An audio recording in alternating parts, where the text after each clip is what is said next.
आगे हम देखते हैं पैरामेट्रिक फंक्शन। अब देखो ये पैरामेट्रिक फंक्शन क्या होता है। आपने अभी तक जितने भी क्वेश्चन देखे हैं सब में हमें एक x मिलता था, एक y मिलता था, दो वेरिएबल मिलते थे x और y। पैरामेट्रिक फंक्शन एक ऐसा फंक्शन होगा जिसमें x और y के अलावा एक तीसरा वेरिएबल भी मिलेगा। ठीक है, जैसे आपको एक एग्जांपल देते हैं। If y is equal to sine theta, x is equal to cos theta, find dy by dx। ये आपको क्वेश्चन दिया हुआ है। अब यहां पे हमें एक तीसरी चीज मिल गई थीटा। यहां पे आपको क्वेश्चन में मेंशन कर देंगे थीटा इज दी पैरामीटर। ठीक है, theta is the parameter. Mention नहीं भी करेंगे तो हम अज्यूम कर लेंगे कि थीटा हमारा थर्ड वेरिएबल है। ठीक है ना। हाँ, आपको मैंने जैसे कल भी बताया था, अगर क्वेश्चंस में ए बी सी ये स्टार्टिंग के अल्फाबेट मिलते हैं तो हम उनको क्या मान के चलते हैं, कांस्टेंट। ठीक है, और लास्ट के अगर अल्फाबेट्स मिलते हैं x y z u v डब्ल्यू, इनको हम वेरिएबल मान के चलते हैं। ठीक है, अब देखो इस क्वेश्चन को हम कैसे करेंगे। सबसे पहले तो y is equal to sine theta. ठीक, अब देखो यहां पे वेरिएबल क्या है,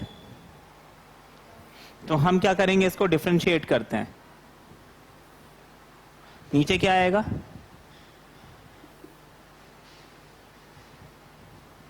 हम लिखेंगे डिफरेंशिएटिंग dy बाय, नीचे क्या आएगा, थीटा आना चाहिए। क्यों, क्योंकि यहां पे वेरिएबल थीटा है ना। तो dy बाय डी थीटा हो जाएगा d by d theta of sine theta. अच्छा, d by d x of sine x अगर cos x है तो d by d theta sine theta क्या होना चाहिए,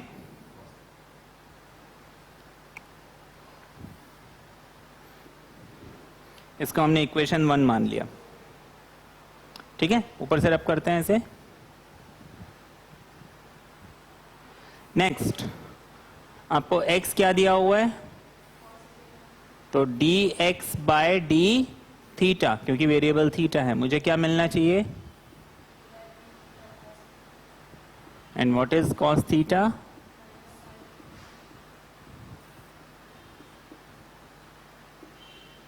ये आ गया। हमने dy बाय डी थीटा निकाला, dx बाय डी थीटा निकाला। ठीक है ना। अब मुझे निकालना क्या था, क्वेश्चन में निकालने के लिए क्या बोला था, क्वेश्चन में क्या पूछा है, dy बाय डी एक्स निकालना है ना। आपको बोला है कि if y is equal to sine theta, x equals to cos theta, find dy by d x, यही बोला है क्वेश्चन में। हाँ, अब मुझे dy बाय डी एक्स निकालना है। क्या मैं इस dy बाय डी एक्स को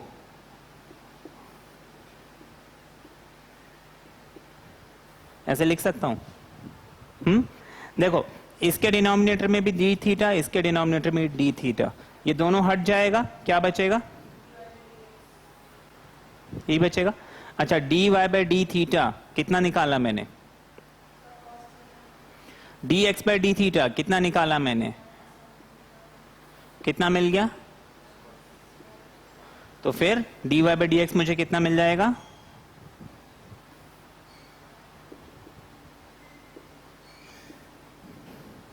ये हमारा आंसर है। इजी है ना। देखो इस क्वेश्चन को, पैरामेट्रिक फंक्शन का ही है। आपको बोला है x equals to a cos cube t, y equals to a sin cube t, find dy by dx। आप देखो, अभी देखो क्या आंसर आता है।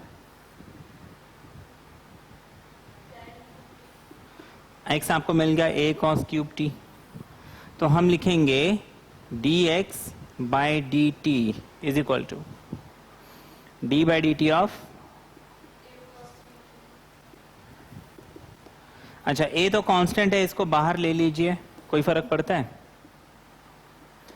अच्छा अब देखो यहाँ पे दो फंक्शंस है, फंक्शन ऑफ फंक्शन के रूल हम लगाएंगे यहाँ पे। मैंने आपको इस टाइप के क्वेश्चन पहले कराए हुए हैं। अगर ये पावर दिया है, देखो इसको आप cos t का होल क्यूब लिख सकते हो। अब मुझे बताइए अगर x क्यूब यहाँ पे होता तो क्या मुझे मिलता? तो मैं a के साथ सबसे पहले लिखूंगा 3x की जगह cos t होल स्क्वायर, ठीक है, इनटू, मैं डायरेक्टली कर रहा हूं सारा, ठीक है। अब आपको इतनी प्रैक्टिस हो चुकी है कि आप डायरेक्टली कर सकते हो। अब देखो ये क्यूब को मैंने सॉल्व कर दिया, क्या बच गया? cos t बचा। cos t को मुझे सॉल्व करना है, क्या मिलेगा?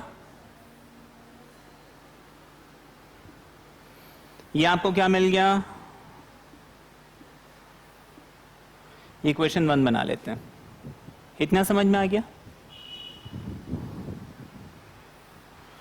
dy बाई डी टी निकालते हैं।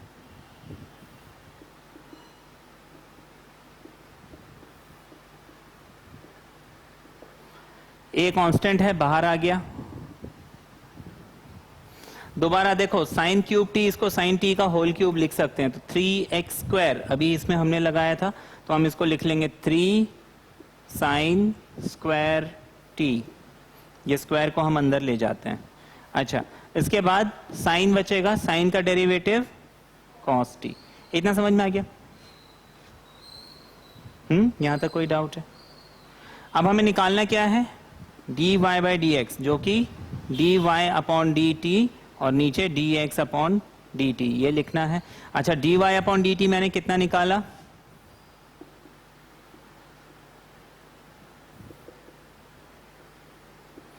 dx अपॉन डी टी मैंने कितना निकाला?